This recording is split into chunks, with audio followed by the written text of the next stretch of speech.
Assalamualaikum warahmatullahi wabarakatuh. Salam sejahtera, selamat pagi kawan-kawanku semua.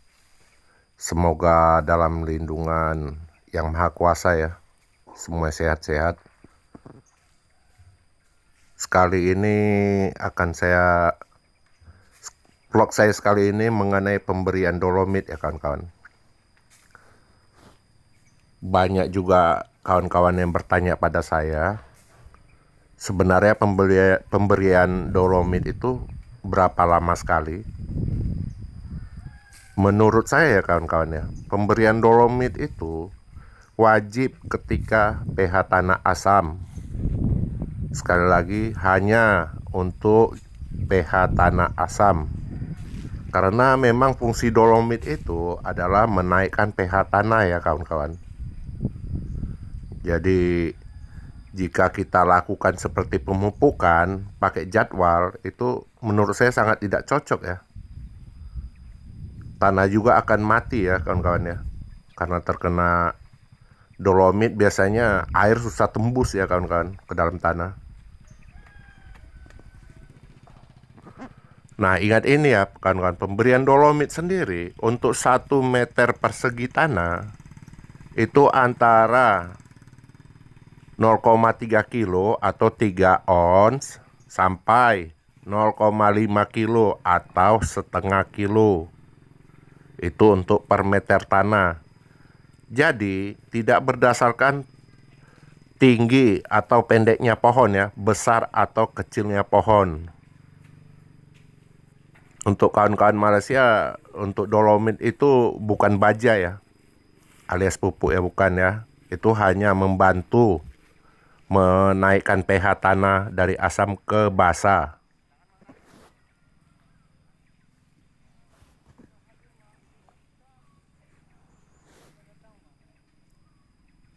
Untuk pH tanah asam sendiri, untuk kawan-kawan ya, untuk melihatnya secara kasat mata, itu udah bisa bercirikan dari daun ya kawan-kawan ya.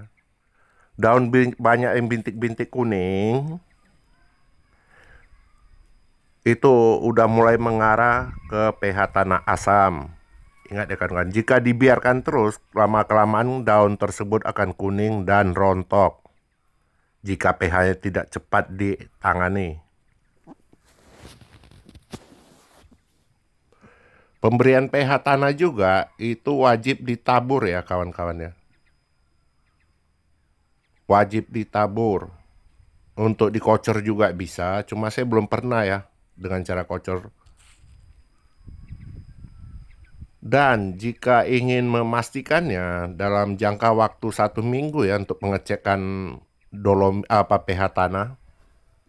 Jadi jangan baru taruh 2 hari kita cek pH tanah masih asam kita tabur lagi. Itu tidak benar ya kawan-kawan ya. Segala sesuatu jika dipakai berlebihan tentunya tidak baik ya. Jangankan dolomit atau pupuk atau garam, air saja jika kita berlebihan tentunya tanamannya akan mati ya kawan-kawan ya. Akan busuk akar ya. Jadi semua tidak baik berlebihan.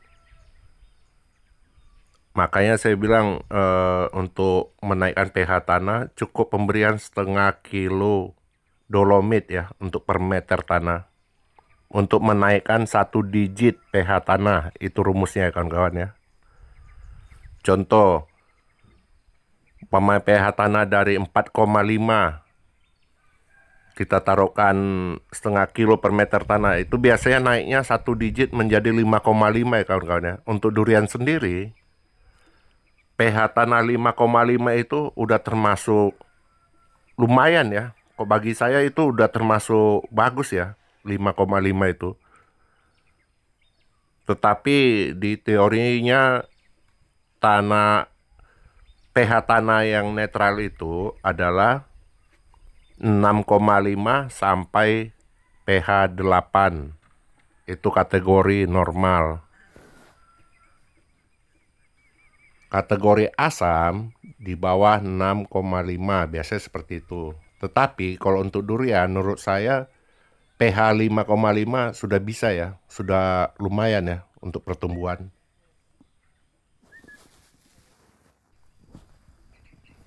Nah, seperti itu ya, lihat tuh cara taburnya merata seperti itu aja.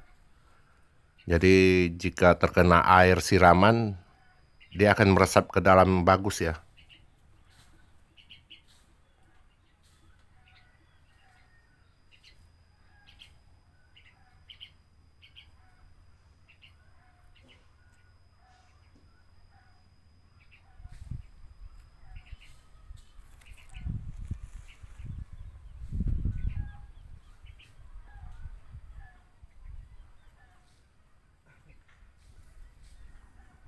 Satu lagi ya kan kawan ya, banyak juga yang bertanya. Untuk pemberian dolomit sebaiknya pagi hari ya kawan-kawan, jika penyiraman dilakukan pada sore hari. Tetapi jika kawan-kawan penyiraman pagi hari, ya setelah penyiraman baru kita taburkan dolomit, itu bisa.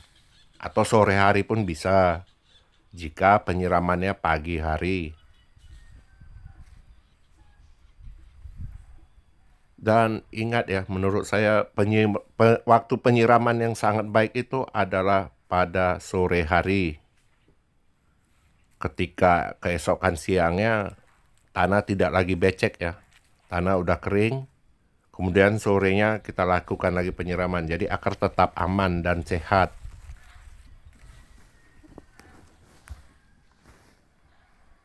Nah, seperti itu ya, itu pemberian dolom ini ya, ditebar seperti itu, bukan ditumpuk ya.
Bisa dilihat itu ya kawan-kawan ya.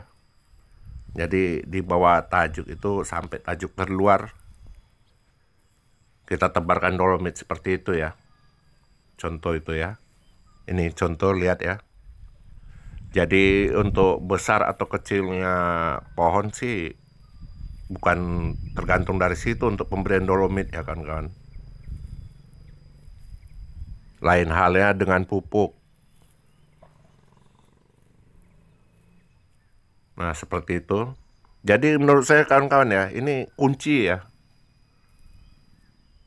Ini satu kunci, 2 minggu sekali, paling lambat 1 bulan sekali, itu kita wajib ya melakukan pemeriksaan pH tanah. Wajib ya kawan-kawan. Agar kita tidak kecolongan ya. Nah, seperti itu bisa dilihat ya merata. Jadi umpamanya, ini saya baru melakukan pemberian garam, terus kemudian kita cek tanah pH asam, kita tabur langsung dolomit, tidak apa-apa ya kawan-kawan ya. Tidak masalah dolomit itu bercampur dengan garam. Cuma jika tanah pH tanah asam baru kita berikan dolomit.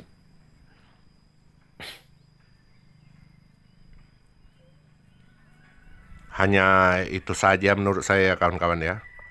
Semoga vlog saya ini bermanfaat buat teman-temanku semua. Dan besar harapan saya kebun kawan-kawan juga bisa berhasil ya. Akhir kata, wassalam.